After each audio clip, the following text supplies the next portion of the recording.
салому алейкум тамошобинони муҳтарам. Ман Ҷамшед Ёров ҳастам, роҳбари бунёди Бузургмеҳри Ёров, ва имрӯз мехостам ки дар бораи парвандаи чоршанбеи Чоршанбеев бо шумо ҳам суҳбат шавам ва каме онро таҳлил кунем ва ба саволҳое ки айни ҳол дар ҷомеаи мо паҳн шудаанду бисёр расонавӣ шуданд, яъне оне ки барои чӣ парвандаи оддӣ барои Тоҷикистон моддаи 307 ва аз қабили он ин парвандаҳои оддӣ ҳастанд дар боздоштгоҳи муваққатӣ, яъне ки дар СИЗО мегузарад, на ин ки дар суд. Чӣ хеле ки ҳамаи шумо аллакай медонед, аз ин хабардор ҳастед, нисбати Чоршанбеев бо ду модда парванда оғоз карда буданд, бо моддаи 189 ва моддаи 307 қисми 2. ва дар рафти тафтишот хеле аҷиб ва хурсандоварам ҳаст ин ки моддаи 189 гирифта шуд ва фақат як модда мемонад, моддаи 307 қисми 2 бандҳои А ва Г.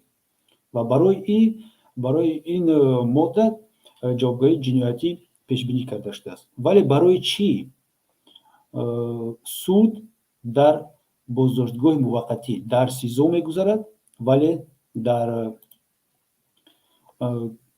толори суди тибқи қонун намегузарад? Ин саволи асосӣ мебошад ки мехостем ҳаминро бо шумо дар ҳамин барномаи худ фаҳмонда диҳем ва бо агар имконият бошад шумо метавонед ҳамроҳ шуда фикру ақидаи худро дар ин ҷо иброз намоед.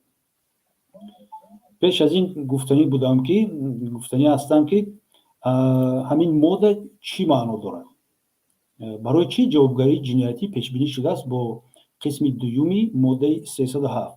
дар кодекси ҷиноятӣ оварда шудааст ки барои даъватҳои оммавӣ барои бо роҳи зӯроварӣ тағйир додани сохти конститутсионӣ.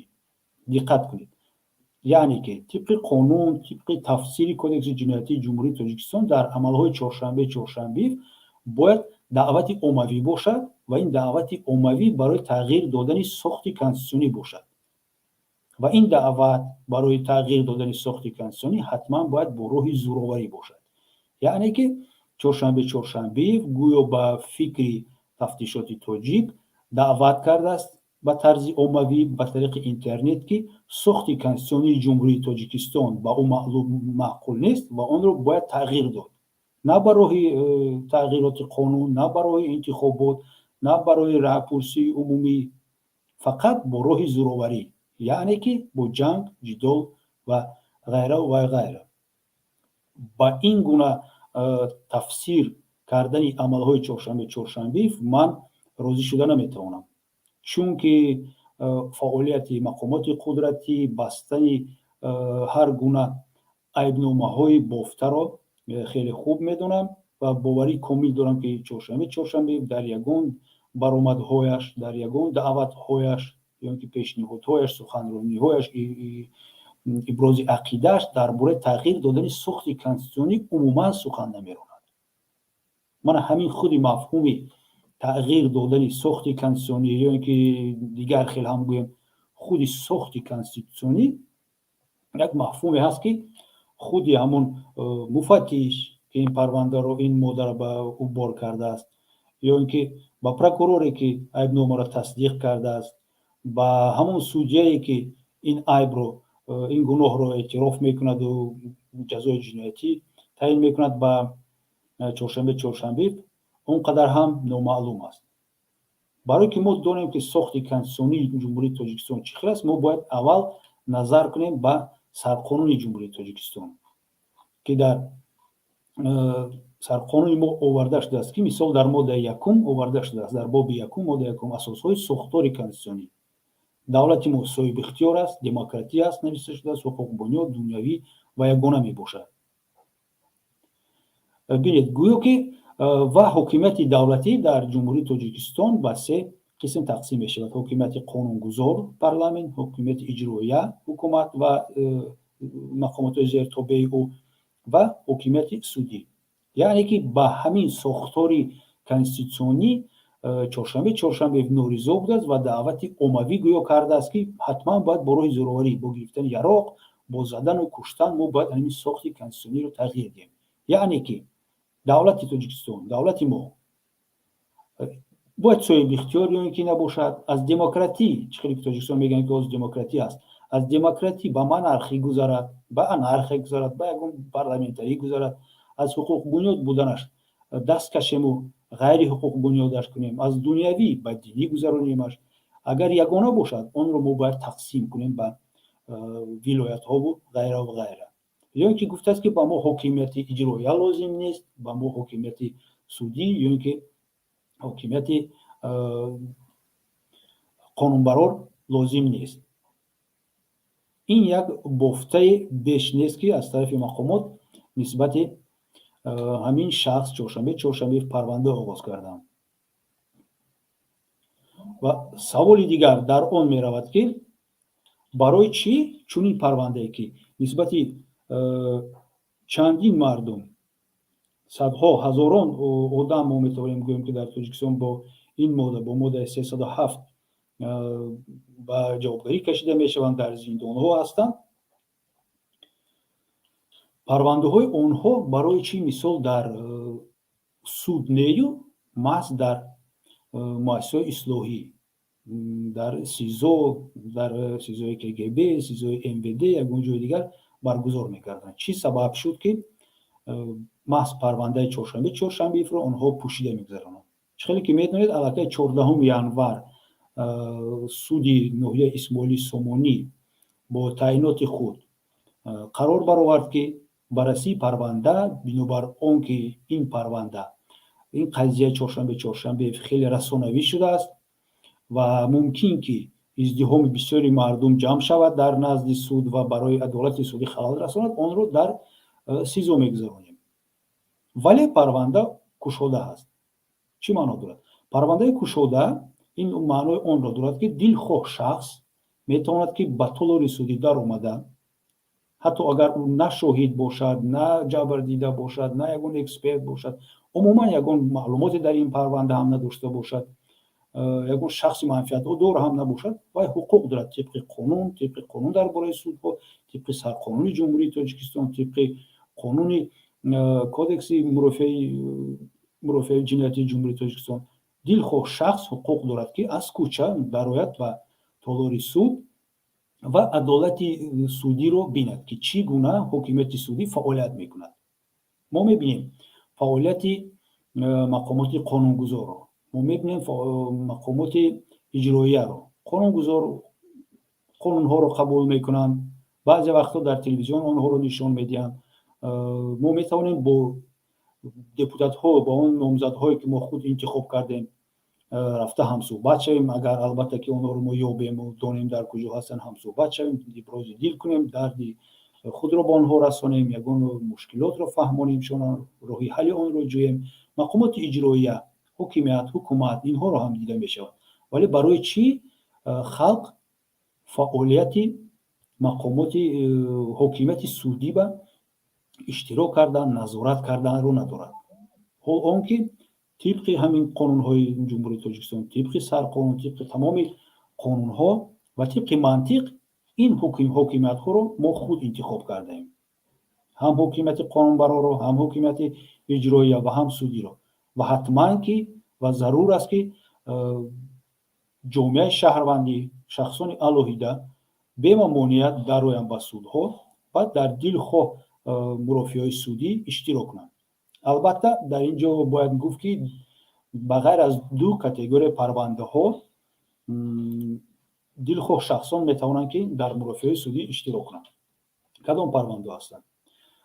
дар қонунгузор оварда шудааст ки фақат ҳамон парванда пӯшида мегузарад ки агар дар он дар бораи сирри давлатӣ сухан равад, ягон алоқамандӣ ба сирри давлатӣ дошта бошад. дар ин маврид парванда пӯшида мегузарад. ва категорияи дуюм ин дар бораи ҷиноятҳои хусусияти шаҳвонӣ дошта, мисол дар бораи таҷовуз. албатта ки шахс намехоҳад ки дар назди издиҳоми калони мардуми ношинос дар бораи он ки ӯро чӣ хел таҷовуз карданд, бо кадом роҳҳо чӣ кор карданд, чӣ гуфтанд, чӣ хел амал карданд, баёнот диҳад ва ба ҳама гап занад. ҳамон худи нишондод додан дар назди прокурору судияву хешу табору адвокату худи ҷабрдиямун сӯдшавандаро дидан, аллакай ин як зарбаи психологияе барои вай. вале даъвати оммавӣ барои зӯроварӣ, сарнагун кардани, тағйир додани сохти конститутсионӣ на сирри давлатӣ ҳаст ва на ягон хусусияти шаҳвонӣ дорад, ки чоршанбеев аз нишондод додан ё ин ки ягон шоҳид аз нишондод додан шарм дорад ва обрӯи ӯ паст гардад. дар муассисаи ислоҳӣ, дар муассисаи тафтишоти пешакӣ, дар СИЗО гузарондани дилхоҳ парвандаҳоро ман ғайриқонунӣ меҳисобам ва ҳамчун роҳбари бунёди Бузургмеҳри Ёров ақидаи ташкилоти худро оиди он ҳукме ки мебарояд, мо боварӣ дорем ки албатта ҳукми айбдоркунӣ мебарояд, барое ки судҳои Тоҷикистон дигар роҳ надоранд, онро мо ғайриқонунӣ меҳисобем, чунки дар ин ҷо адолати судӣ аллакай дида намешавад. ҳоло мо намегӯем ки чӣ далелҳо пешниҳод мекунад тафтишот, чӣ қувваи қонунӣ доранд ин далелҳо, чӣ қуввае доранд ки гуноҳи Чоршанбеевро исбот мекунанд. гап дар бораи он меравад ки аз аввал бояд мурофиаи судӣ кушода гузарад, дар толори суд гузарад бо дастрасии дилхоҳ шахсоне ки мехоҳанд дар он иштирок кунанду оиди ин қазия ягон маълумоте пайдо кунанд. ин на фақат метавонанд шахсоне бошанд ки фаъолони ҷомеаи шаҳрвандӣ бошанд, ё ин ки ягон рӯзноманигор бошанд, аз ягон ташкилоти байналхалқӣ бошанд оиди ҳифзи ҳуқуқи инсон, ё ин ки мониторинг гузаронанд. дилхоҳ шахсе ки аз кӯча мегузарад мисол ҳақ дорад ки ба толори суд дарояд ва адолати судиро бинад ки чӣ гуна адолати судӣ аз номи онҳо барқарор мешавад. тамошобинони азиз, фаромӯш накунед ки ҳукме ки ба Чоршанбеев мебарояд, аз номи ману шумо мебарояд, аз номи Ҷумҳурии Тоҷикистон. дар болои ҳукм низ ҳамин хел мешавад ва дар ин ҷо мантиқан бояд одам донад ки дарк кунад ки ҳукме ки аз номи ман бароварда мешавад, чаро ман дар баррасии он иштирок накунам, чаро ман дар бораи он маълумот надошта бошам. бинед, мақомот то ҳол ягон далел, ягон он суханҳони Чоршанбеевро дар бораи даъватҳои оммавияш барои зӯроварӣ тағйир додани сохти конститутсионӣ ба мо пешниҳод накардааст, нагуфтааст ва инро ҳам зарур ҳам намешуморад. ҳарчанде ки ҳимоятгарон, адвокатҳои ӯ аз коалитсияи зидди шиканҷа дар Ҷумҳурии Тоҷикистон дархост пешниҳод карданд ки мурофиаи судӣ дар толори судӣ баргузор гардад, судя инро ба фикрам рад кардааст ва ҳатман мурофиа дар СИЗО гузаронида мешавад. вақте ки мурофиа дар толори судӣ гузаронида намешавад, дар бораи кадом адолати судӣ мо метавонем гап занем? бинед, вақте ки судя ба муассисаи СИЗО, муассисаи ислоҳӣ медарояд, аллакай муҳити девор, муҳити афсароне ки онро ҳимоят мекунанд, муҳити он симхорҳо, муҳити гашту гузори он одамони ёрдамчие ки бо либосҳои як хелаи маҳбусӣ дар он ҷо мегарданд, ба ӯ таъсир мерасонад ва толори судии СИЗОи шаҳри Душанбе ба ман шинос аст. ман дар он чанд мурофиаро гузарондам ва метавонам гуфт ки вақте ки шумо ба ин толори суд медароед, аз тарафи чап ва аз тарафи рост қафас аст ва даруни ҳамон қафас судшавандаро мешинонанд. албатта судшавандаро ба назди ба ин толор бо наручник меоранд, баста мебиёранд, дастҳояш паси сар карда мебиёранд, дар баъзе мавридҳо умуман дастҳояш болову сараш поён чунон ба шакле меоранд ки дилхоҳ шахсе ки мебинад фикр мекунад ки ин аллакай ҷинояткор аст. зарурият барои гузарондани ягон суд ҳам нест. вақте ки судя ба чунин муҳит медарояд ва мебинад ки одамеро ки бояд ӯ парвандаашро муҳокима кунад, аллакай дар паси панҷара аст, аллакай вай бо наручник оварда шудааст, дар гирду атрофаш посбонҳо ҳастанд, ба ғайр аз прокурору судя, прокурору адвокат ягон каси дигар нест. дар ин ҷо ба ӯ аз ҷиҳати психологӣ рӯҳан ба ӯ таъсири манфӣ расонида мешавад барои фаъолияти беғарази кориаш. дилхоҳ шахс агар касеро бинад дар паси панҷара ва мо гӯем ки ин одам ҷинояткор аст, якум фикр чунин мешавад ки албатта ки ҷинояткор будааст ки паси панҷара аст. дар ин ҷо яке аз принсипҳои мурофиаи судӣ, яъне ки эҳтимолияти бегуноҳӣ барои инро презумпсия невиновности мегӯянд, яъне ки то ҳукми судӣ ба қувваи қонунӣ надаромадааст, ягон касро ҷинояткор номидан мумкин нест. бинед дар ин ҷо чӣ хел вайрон мешавад. чоршанбеев то ҳол ҷинояткор нест, муҳокимаи судӣ нашудааст, вале ӯ дар муассисаи ислоҳӣ аст, дар СИЗО нигоҳ дошта мешавад, ҳолон ки тамоми шарту шароит буд ки ҳуҷҷатҳои ӯ аз дасташ гирифта шавад мисол, ва чораи пешгирии ӯ ҳамчун чораи нарафтан аз манзили истиқоматӣ, берун набаромадан аз ҷои истиқоматиаш татбиқ карда шавад. вале мақомоти мо ин шахсро гирифта маҳкам мекунад. ба ӯро дар даруни СИЗО боз муҳокимаи судиро оғоз мекунанд. пас саволе ба миён меояд ки худи толорҳои судӣ оё фақат барои мурофиаҳои гражданӣ ҳастанд, барои бекор кардани ақду никоҳу дигару дигар? далеле ки мақомоти суди ноҳияи Исмоили Сомонӣ овардааст, якеаш аз он аст ки бинобар сабаби бисёр ҳам расонавӣ шудани парвандаи Чоршанбеев эҳтимол ҳаст ки издиҳоми зиёди мардум дар назди бинои суд ҷамъ шаванд. далели умуман бемаънӣ, бемантиқ ва метавонам гуфт ки далеле ки гапҳои худи ҳамин ҳукуматдорони ҷумҳурии Тоҷикистонро зери шубҳа метарорад. кадом гапҳояшонро? гапҳои он ки дар Тоҷикистон оромӣ аст, субот аст, қонун, волояти қонун барқарор ҳаст ва мақомоти қудратии Тоҷикистон қудрате доранд ки тамоми амалиётҳои ғайриқонуниро бартараф кунанд. мақомот ин тавр мегӯянд, вале суд мегӯяд ки мақомоти қудратии Тоҷикистон, яъне ки ҳамон хадамоти нигоҳдории тартиботи ҷамъиятӣ вазорати корҳои дохилии ҷумҳурии Тоҷикистон ягон имконияти нигоҳдории тартибот дар назду дар толори суди мисол ё ки дар атрофи суди Исмоили Сомониро надорад. яъне ки вазорати корҳои дохилӣ аз уҳдаи ба танзим даровардани 20 нафар 30 нафар шахсе ки дар назди толори суд ҷамъ мешаванд, аз уҳдаи ин шахсҳо намебарояд ва барои ҳамин ҳам зарурият пайдо мешавад ки ин шахсро мо бояд дар СИЗО парвандаашро баррасӣ кунем. ин як чӣ мегӯянд ба русӣ як пасел мегӯянд, як хабар ба мо ҳаст ки ба ҷомеаи шаҳрвандӣ ки хоҳед ки шумо дар мурофиаҳои наздиконатон иштирок кунед ва дар имконияти ворид шудан дар толори судӣ дошта бошед,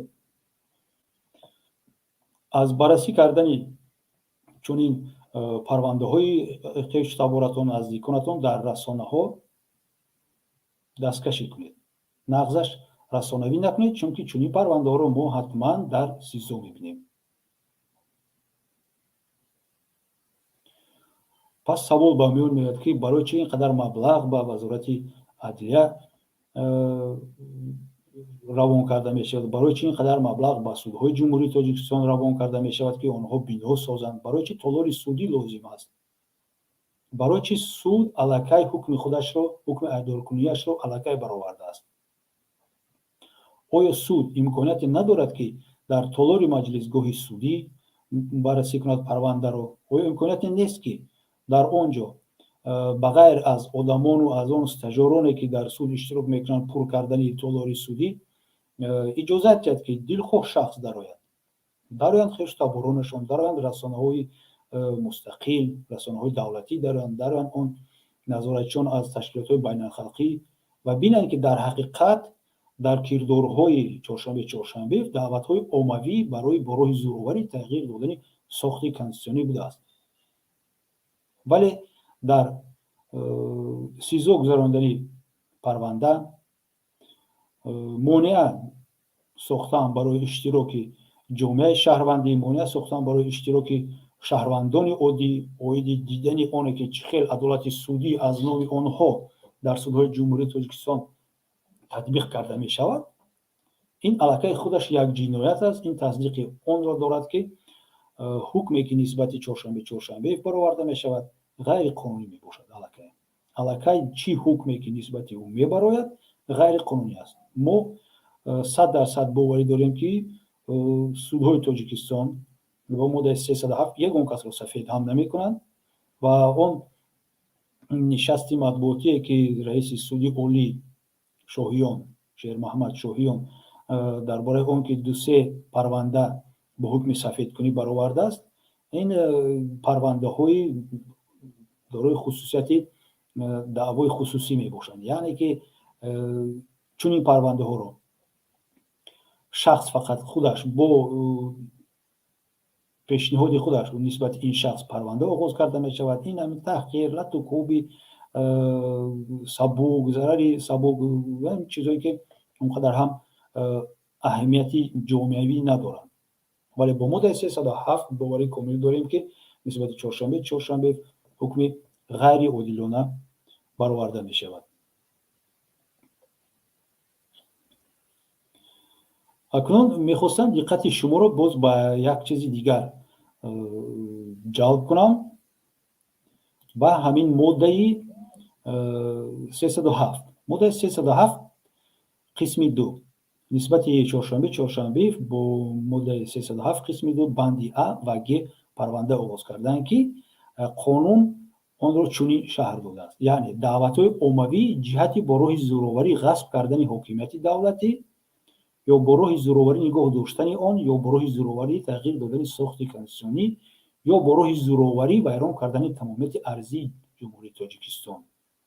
агар ин кирдор такрор ҳам бошад, бо истифодаи воситаи ахбори omma ё шабакаи интернет содир шуда бошад ва ҷавобгарии ҷиноятӣ ва маҳрум сохтан аз озодӣ ба муҳлати аз 8 то 15 солро дар бар мегирад, бо маҳрум кардан аз ҳуқуқи ишғоли мансабҳои муайян ё машғул шудан ба фаъолияти муайян ба муҳлати аз 5 сол ё бидуни он ҷазо дода мешаванд. яъне ки аз 8 то 15 сол имконияти ба ҷавобгарии ҷиноятӣ кашидани чоршанбеев барои такроран ва ба воситаи ахбори omma яъне ки интернет ҷавобгарӣ мумкин ки нисбати ӯ таъин карда шавад. вале бояд диққат кунем, даъватҳои оммавӣ бояд бошад ҷиҳати бо роҳи зӯроварӣ ғасб кардани ҳокимияти давлатӣ. кадом амал дар ин ҷо 3 амал оварда шудааст. даъватҳои оммавӣ бояд бо роҳи зӯроварӣ якум ғасб кардани ҳокимияти давлатӣ. чоршанбеев кадомашро кардааст? даъват кардааст ки ҳокимияти давлатиро биёед ғасб кунем бо роҳи зӯроварӣ, яъне ки ҳокимиятро шӯриш кунем, ҳокимиятро худамон гирем, ҳокимияти ҳозираро барканор кунем, ё ки гуфтааст ки биёед бо роҳи зӯроварӣ ҳамин ҳокимиятро нигоҳ дорем, ҳокимияте ки аллакай онҳо доранд бо роҳи зӯроварӣ онро нигоҳ дорем, ё ки гуфтааст ки бо роҳи зӯроварӣ биёед ки ҳамин сохти конститутсиониро вайрон кунем, ё ки ҷумҳурии Тоҷикистонро ба қисмҳо тақсим кунем. ва албатта ки ҳамаи ҳамин корҳоро онҳо бояд бо роҳи зӯроварӣ мекарда бошанд.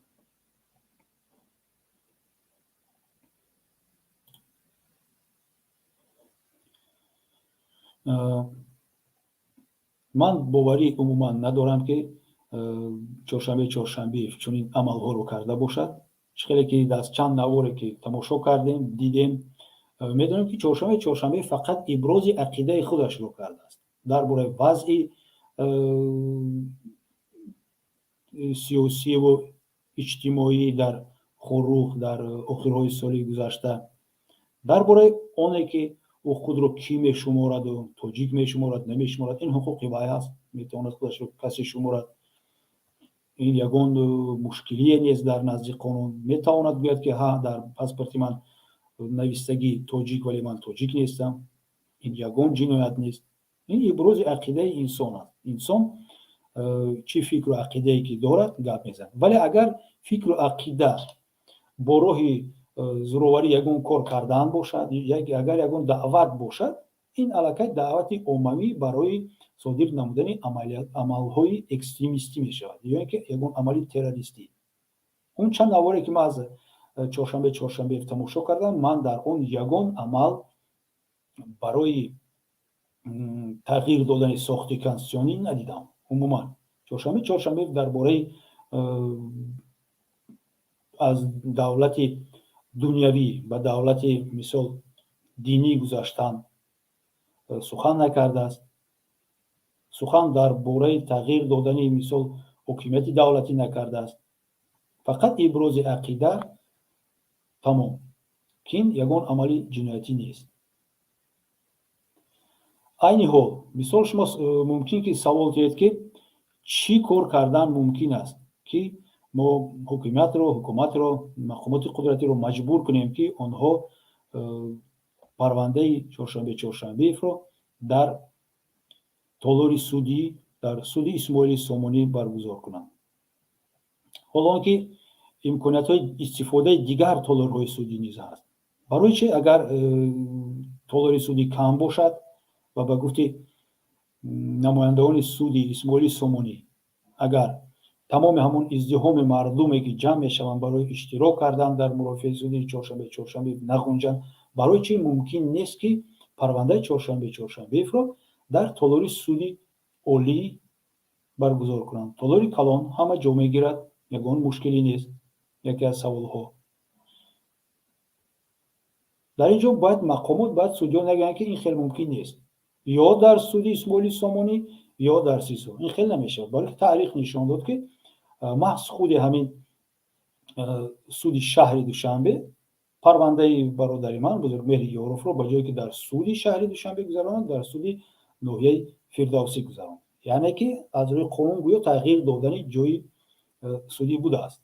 و باز دقت شما رو به آن میرسانم و دقت همان سودجوها و پروکورورها رو به آن میرسانم که در گذراندن در دیگر جای مرافعه سودی در قانونگذاری جمهوری تاجیکستان در کودکس مرافعه‌ای جنایتی که تمام عملهای شما رو اوید تفتیشات پیشکی، اوید گذراندن سود، اوید گذراندن سودهای مرحله کاساسیونی و نظارتی با تطبیق در آورده است و با تنظیم در آورده است و باید شما طبق همون باید کار کنید. در اونجا درباره سود سیار نگفته است. از یک جا به یک جای دیگر گذراندن سود و باز اون که در تالاری مؤسسه اصلاحی در سیزو گذراندن عموما سخن نرفته است. چون این مفهوم گذراندن سود سیار فقط در کودکس مرافعه گراجدانی هست. یگان سبب اساسناک، یگان اساس قانونی برای گذراندن مرافعه سودی چهارشنبه رو من در سیزوی رقم 1 شهر دوشنبه عموما نمیبینم. گذراندن چنین سود و نتیجه چنین سود رو من همچنین یک عمل غیر قانونی جنایتکارانه و حکمی برآورده آن رو نیز غیر قانونی حساب میکنم. و از ادوکات های او از تمام همان اشتراکچیان پرونده خواهش میکنم که اگر امکانیت باشد با هر بهانه با تالار سودی و با تالار همین سیزوی رقم 1 در وقت گفته مقامات حاضر نشوند. با هر بهانه، با بهانه کسل شدن یا که با بهانه شکایت از بالای همین تعیینات سودی آوردن باید حاضر نشوند. باید طلبات زیاد شود، چون که خلق حقوق دارد درباره تطبیق چگونه تطبیق شدن عدالت سودی، نه فقط نسبت چهارشنبه بلکه نسبت دلخواه پرونده خبردار شود.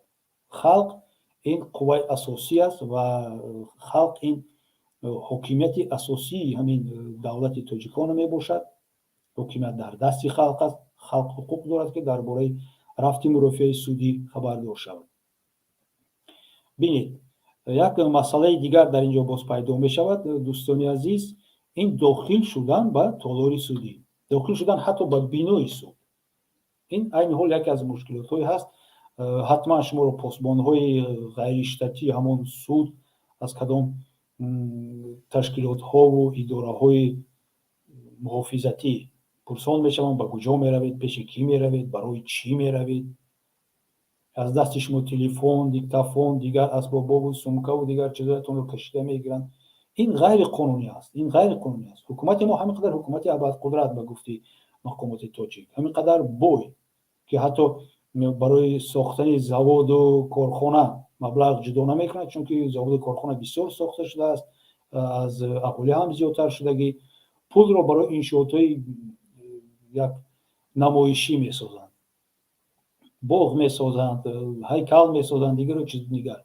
برای چی؟ آنها نمیتوانند به مثل سودهای فدراسیون رسیدن، به مثل سودهای دیگر دولت‌های دموکراتیک یگان اسباب معین کننده همان اولادهای آهنی و برنده و خلنده و یعنی به گفته روسا میتاد اسکاتل و دیگر چیز گذارند که هر یک دلخواه شخص درآید از طرف به سود درآید، اون کار خودش رو حل کند. شخص وظیفه‌دار نیست که باید کارمندی کدام کارخانه محافظتی مثال ردلاین میگویم، مثال سود شهری دوشنبه رو ردلاین، سود فردوسی رو ردلاین همین کمپانی محافظت میکرد. و ما باید میگفتیم محترم کارمندان ردلاین، ما ادوکات هستیم، من جبردیده هستم، من عریضه آوردم، من باید پیش فلان سودجه روم و از آنها اجازت پرسیم که ما درآییم به سود یا که نه درآییم به سود. چونین رفتار، چونین کردار این علامت کروپسیون در کروپسیا غوطیدن سودهای تاجیکستان هست. یگان آدم به اجازت به آگاهی نمیدرآید و ما میتونیم دلخواه کاری که کنیم کردن میگیریم. مثال عادی با شما میارم، در یکی از مرافعه‌های بزرگمهرم ما میخواستیم درآییم، نمایندگان تشکیلات‌های بین‌المللی جمع شده بودن، خشتبار جمع شده بودن، بزرگمهرشون رو درآوردن، مادرم درآمد و خواهرم. وقتی که من هم گفتم که میدارم، گفتم که جا نیست، من جای نیست دیگر، تالار پر شده است. جنگ کردم، جنجال کردم، همین جنگ و جنجال من رو شوریده، حتی در رو من بستم که کسی که میخواست با کار خودش درآید به سود نمیموندم در اومدن. میگفتم اول مسئله من رو حل کنید. برای چی من نمیتونستم درآیم؟ من ادوکات نبودم اون وقت، من یک شخص عادی میخوام در بررسی پرونده بزرگمهری رو اشتراک کنم. ممکن نیست. القصه ما رو به نزد رئیس سود دعوت کردن. رئیس سود گفت که در اونجا جای نیست و حتی با من یکی از همان پاسبان‌ها، قراول‌های همونجا میرفت و من رفته امکانیت پیدا کردم که همون دری که تالار سودیه که سودی برادرم میگذاشت کمتر کشایم و بینم. باور کنید نصف تالار خالی بود. برای چی؟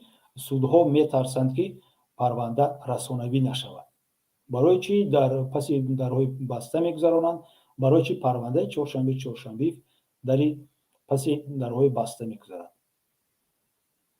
برای آنکه نسبت چهارشنبه یگان دلیلی صادر کردن جنایت او وجود ندارد.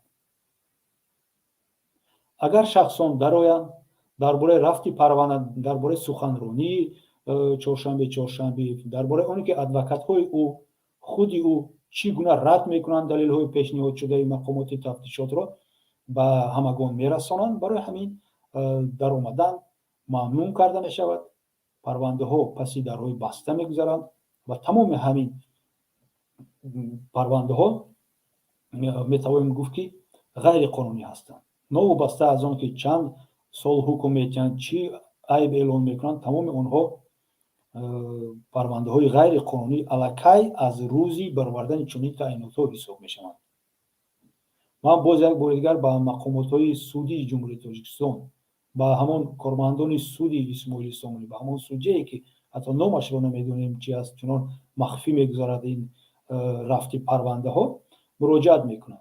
یک بار دیگر دوستم عزیز گفتن میتونم شما رو، دوستم یک بار دیگر نظر کن به قانون گذاری، نظر کن به همون موادهای پرونده، شناس شو به موادهای پرونده، بعد تعیینات رو برآور. شما یک حکومت شاخه، حکومت مستقل هستید. شما وابسته از حکومت اجراییه، از مقامات قدرتی نیستید. درباره خودتون فکر کنید، درباره فرزندان خودتون فکر کنید، درباره آینده خودتون رو فکر کنید. چه خیلی که شما امروز سود میکنید، باوری کامل داشته باشید که پگاه نیز شما را در چنین شرایط سود میکنند و بعد شما از پای جستجوی ادوکات میشوید، حالا که ادوکاتورا رو عموما نابود کردن. و بعد شما میخواهید که رسانه‌ای شود قضیه شما و مثل همان رئیس شهری کلوب در تالاری سعودی بانگ میزند که من گناهگار نیستم، من این خیلم، من اون خیلم، من یگان کار نکردم، من افسری پیاده‌گرد صدیق امام علی شریف رحمان رو بودم. از حاضر که اگر شما همین قانون ها رو تطبیق نکنید، درستی قانون ها رو تطبیق نکنید، کمتر استوار باشید در پوزیسیون خودتون، شما از یگان کس متهم نیستید. شما تالاری سعودی دارید، دعوت کنید همه رو در تالاری سعودی، در همانجا بررسی شود پرونده. شما که از تفتیشات متهم نیستید. من باوری کامل دارم که مثال شما را یگان کس با پاره دستگیر نکرده است که همین عیب در گردن شما باشد که دل خواه پرونده هایی که تفتیشات میگوید کدام حکم برار همون حکم رو میبرید، وگرنه موادهای نسبت شما جمع کرده را ما رسانه‌ای میکنیم و شما رو شرمنده‌وار از کار پیش میکنیم یا که زندانی میکنیم. مرد شدن در کار اقلا یک بار مرد شوید و دویم بار الکی نمیترسید. یک شما که حرکت کردید از شما یاد میگیرند دیگر سعودی ها شاید یاد گیرند. ما همیشه میگوییم، شما میگویید همیشه طرفداران حکومت جمهوری تاجیکستان، طرفداران همون سیاستی که حکومت تاجیکستان پیش گرفته است، دولت ما حقوق بنیاد است، دولت ما دموکراسی است. بیاید آغاز میکنیم از پرونده چهارشنبه. بیاید از همین پرونده آغاز میکنیم، دموکراسی خود رو، حقوق بنیادی خودتان رو نشان دهید. چی ضروریت هست برای گذراندن پرونده کشاد در مؤسسه ناکشاد؟ چی خیر دلخواه شخص میتواند که در همین بررسی پرونده چهارشنبه اشتراک کند؟ با او عموما وارد شدن با بینای با همون داخل حولی حتی سیزو اجازت هم نمیدن. رسانه ها میتوانند براین، البته اجازت هم نمیدن.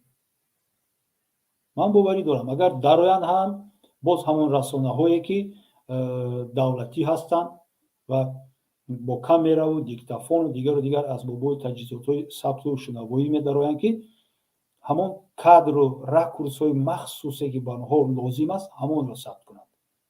باز در اینجا مثال پرونده بزرگمهر یارو و ادوکاتی و محکمов نوریدین رو میارم برای شما. وقتی که سال 2016 ماه اکتبر روزی خواندن حکم آنها معین شد، ما همگان جمع شدیم در تالار نشسته بودیم، انتظار بودیم که بزرگ مهرشان رو میبرن قطعی کوی نوریدین و دیدیم که در همون تالار علاقه کدام نواربرداری بود. حالا که ما دعوت نکرده بودیم، حالا که یگان نواربرداری رسانه های دیگر نبود که ما شناسیم آنها رو یا که دانیم. این نواربرداری دولتی بود، نمیدونم از وزارت کارهای داخلی بود، از یگان کمیته دولتی امنیتی ملی بود، از کجای بود نبود، فقط برای تیار کردن نوار اویدی آن مثال برای برنامه‌های ویکیدی خبر میدید و دیگر جمع شده بود. وقتی که بزرگمهر و نوریدین محکمov رو از پدولی سود برآوردن و آنها رو با دستان با نروشنیک محکم می آوردن، همون نواربردار در کریدور حتی میخواست که آنها رو ثبت کند و در اینجا بینید عقل و ذکاوتی بزرگمهر یارو و نوریدین محکمov رو که آنها هر دو با کتاب آمده بودن. کتابی که بزرگمهر در دست داشت و منم خیلی برداشته دستانش محکم، منم خیلی برداشته در کریدور میرفت، این کتاب قرآن شریف بود و کتاب در دست نوریدین محکمov این سرقانون بود، کنستیتوسیون بود. و وقتی که آنها را در پس پنجره محکم کردند و حکم خواندن سر کرد سودیا مدت 1-2 ساعت، نواربردار از اون طرف، از این طرف، از پس ما، از پیش ما، از پس سودیا و پروکورور، از همه طرف کوشش میکرد که روی بزرگمهر و نوریدین محکمov رو به همین کتاب ها ثبت کند، ولی این با او میسر نشد. همیشه در نزدشان، در دستشان боло бардошта. Бузургмеҳр дар дасташ Қуръон, Нуриддин Маҳкамов дар дасташ конституция буд. Ба онҳо мегуфтанд ки мо эътироф намекунем ин ҳукми шуморо. Мана қонун дар дасти мо ҳаст мегуфтанд ва ишора бар он буд ки онҳо ҳақ ҳастанд. ишора ба ин ду китоби муқаддас буд.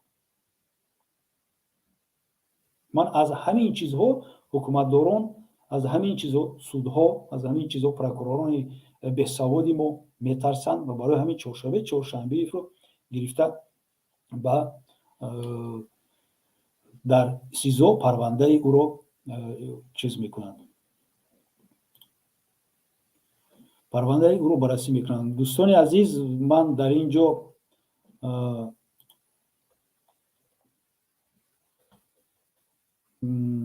дар экран ҳамон чизро овардам, линки StreamYard. агар шумо хоҳиш дошта бошед, ягон фикру ақидаи худро агар хоҳед гӯед вобаста ба парвандаи чоршанбе ё ин ки дар бораи чунин парвандаҳо, дар бораи чӣ гуна адолати судӣ дар ҷумҳурии Тоҷикистон иҷро карда мешавад, барқарор мешавад, ё ки намедонам чӣ мешавад, метавонед ба ҳамин линк дохил шуда фикру ақидаи худатонро гап занед. агар ягон савол дошта бошед, марҳамат, ман имконият бошад, донишам бошад, ба саволи шумо ҷавоб медиҳам.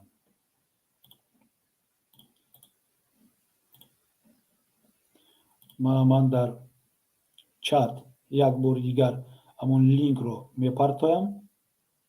метавонед саволҳои худро ҳам дар чат нависед, метавонед дохил шуда савол диҳед, гап занед ва ягон роҳи маҷбур кардани ҳукумат, маҷбур кардани мақомоти давлатӣ барои даст кашидан аз чунин корубор, аз чунин роҳҳои гузарондани судҳои ғайриқонунӣ бояд ёфта шавад. набояд ҷомеаи шаҳрвандии мо, ба ном фаъолони ҷомеаи шаҳрвандии мо аз чунин масъалаҳои хеле ҳам муҳим саркашӣ кунанд, ин масъалаҳоро баррасӣ накунанд фақат дар бораи он чизе ки ба онҳо гӯё хатар надорад. не, дӯстони азиз, масъалаҳои бехатарии давлати мо ин масъалаҳои муҳим аст ва инро гуфтан дар кор. ва яке аз бехатариҳои, яке аз ҷузъҳои бехатарии давлат ин адолати судӣ аст. дар давлате ки адолати судӣ нест, дар бораи ягон бехатарӣ гуфтан, сухан рондан ҳам мумкин нест. дар чунин давлат новобаста аз кӣ будани шумо мумкин аст нисбати шумо дилхоҳ парванда оғоз карда шавад, дилхоҳ туҳмат ҳам карда шавад, дилхоҳ амалҳои нисбати шумо содир карда шавад ва шумо наметавонед ки худатонро ҳимоя кунед. шумо наметавонед ки қазияи худатонро ба мардум расонавӣ кунед ва гӯед ки ман далелҳои худро низ дорам оиди айби шумо, ки ман бегуноҳ ҳастам ё ки қисман гунаҳкор ҳастам. барои ҳамин чунин масъалаҳоро гуфтан дар кор, на фақат дар бораи саломатии сагу пешаки бехонаву бедар, дар бораи тозагии лаби каналу дарёҳову ин сувусуни гирду атрофи Душанбе, дар бораи ҳақорат кардани мисол гаппартоии духтарон ба писарону писарону ба духтарону бо сиёҳшиша гаштану дар светофор наистодан, он чизое ки дуруст аст, гуфтан лозим аст, вале ки ман зарур мешуморам ки фикр мекунам ки чунин масъалаҳои фундаменталӣ низ аз ҳама асоситар аст. яъне ки риояи дақиқи қонунҳо дар ҷумҳурии Тоҷикистон, риояи конститутсия, маҷбур кардани ҳокимон, маҷбур кардани мақомоти қудратӣ оиди риоя кардани мана ҳамин қонуну қонунгузорӣ. ягон каси мо, на ман, на шумо ягон кафолати онро надорем ки мо дар оянда суд намешавем ва маҳз ҳамин хомӯшии мо боиси он мешавад ки моро ҳамин хеле ки чоршанбе имрӯз суд мекунанд, чунин парванда оғоз мекунанд, касе дар бораи мо хабардор намешавад, ё ин ки дар бораи далелҳои мо касе намедонад.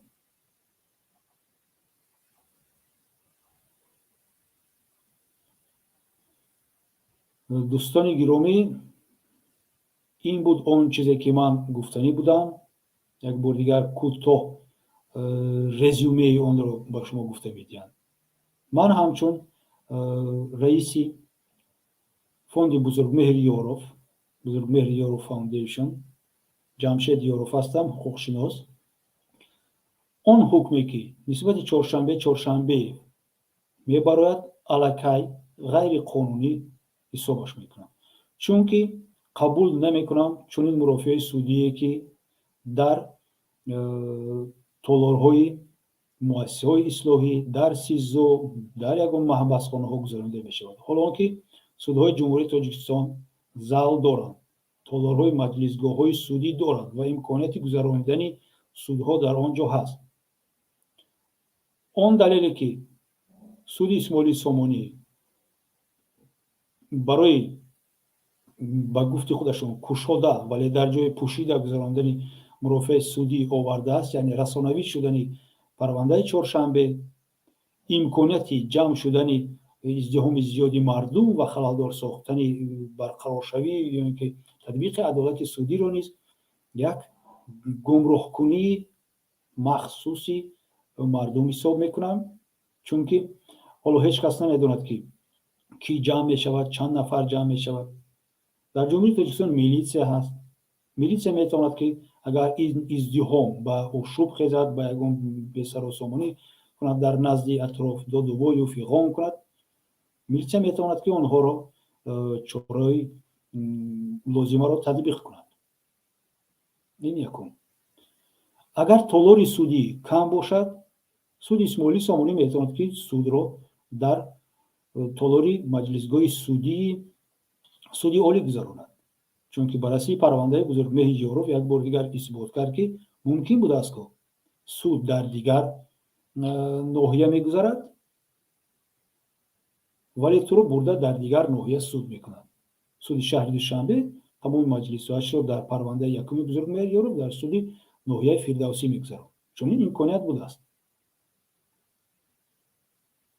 ва саволи як нуқтаи дигар, суд мегӯяд ки агар издиҳом ҷамъ шавад, мо наметавонем ки адолати судиро дуруст татбиқ кунем, ба мо халал мерасонад. чӣ халал мерасонад? ба шумо фишор халал мерасонад? фишори чиз? фишоре ки мардум аз поён дод мезананд ки озодӣ ба чоршанбе. оё шумо дар бораи он фикр накардед ки ба телевизион, ба расонаҳое ки ба давлат кор мекунанд муроҷиат кунед ва гӯед ки барои чӣ шумо, мисол дар интернетам, барои чӣ шумо дар телевизион, дар расонаҳои интернетӣ, дар дигару дигар ҷо Маҳмадбоқировро аллакай дар назди мо судҷиҳо ҷинояткор эътироф кардед. чоршанбеевро шумо аллакай ҷинояткор эътироф кардед, гӯё ки ино узви ягон созмони муташаккили ҷиноятӣ буданд. ин гуфтаҳои шумо, ин пайдарпай дар расонаҳо навиштану такрор кардане ки Маҳмадбоқир ҷинояткор аст, фалонӣ ҷинояткор аст, чоршанбеев ҷинояткор аст, оё ин ба шумо таъсир намерасонад ки адолати судие ки шумо гӯё татбиқ мекунед камтар коста шаваду дигар ёбад ва маҳз ҳамон ҷамъ шудани 10 хештабор, 10 ёру рафиқ, 4 намояндаи воситаи ахбори оммае ки мехоҳанд ягон чиз сабт кунанд, мехоҳанд оиди рафти мурофиаи судӣ аз он иштирокчиён ягон навор гиранд, нахоҳ ҳамон одамон барои шумо халал кунанд. ҳоло ки мо медонем ки агар онҳо доду вой кунанду фиғон кунанду тирезишканӣ кунанд, барои ин мақомоти қудратӣ аст, барои ин милитсия аст. барои чӣ шумо ин чораи пешгирии чунин бетартибиҳоро пешгирӣ намекунед, фикр намекунед? барои чӣ шумо ба ҷои даъват кардани як наряди милитсия барои пешгирӣ кардани ҳамин ошӯбҳое ки худатон ҳам ҳоло гуфта истодаед ки шояд ба амал ояд, чунин чораҳоро пешгирӣ намекунед, татбиқ намекунед, фикр намекунед ва якбора кори аз ҳама осонро интихоб кардед. дар даруни сизо кушода мегузаронем.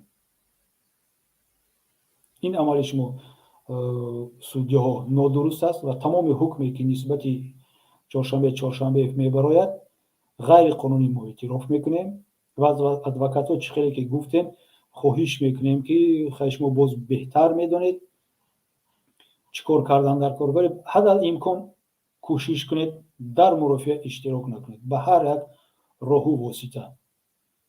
иштирок дар дигар парванда, бемор будан ва бо ҳатман навиштану ирсоли номаву муроҷиатҳову шикоятҳо аз болои ҳамон таъиноти судӣ. албатта ки шумо дар дохил кор мекунед ва бештар аз ман хабардор ҳастед дар бораи ин вазъият. Ман шуморо ёд доданӣ ҳам нестам, вале ин як таклифи дӯстонаи ман ба шумо буд. дӯстони азиз, ташаккур барои диққататон. як бори дигар мехостам шуморо ба он таклиф кунам ки ба канали мо Бузургмеҳр Ёров Фаундейшн обуна шавед, то ин ки мо дастгирии шуморо дар намуди обунаву лайк бинем ва бештар чунин барномаҳоро кунем. оиди баргузории ягон пешниҳоди шумо, оиди баргузории дигар барномаҳои мо дар кадом формат гузаронида шаванд, кадом масъалаҳо баррасӣ карда шавад, ва агар ягон савол дошта бошед, марҳамат, шумо дар зери ҳамин навор метавонед ба мо ирсол кунед. ташаккури зиёд барои иштирокатон. бо шумо ман будам, Ҷамшид Ёров.